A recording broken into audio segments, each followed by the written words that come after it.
Hello বন্ধুরা, good evening.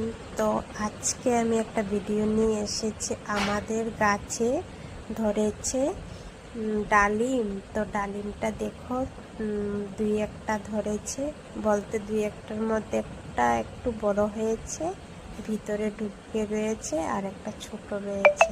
তোমরা দূর থেকে ফলো করো, হয়েছে দেখা যাচ্ছে একটু বড় হয়েছে। তো আমাদের গাছে ডালিম ধরেছে, তো দেখো। তো আমি প্রথমবারই এসে দেখলাম আমার শ্বশুর বাড়িতে ডালিম গাছে ডালিম ধরেছে।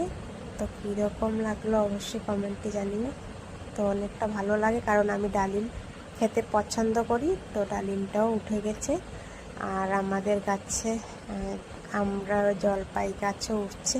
তো জলপাইও ধরবো, ওই যে গাছ, আমরা গাছ আছে, জলপাই গাছ আছে। তো এই ভিডিওটা অতটুকু।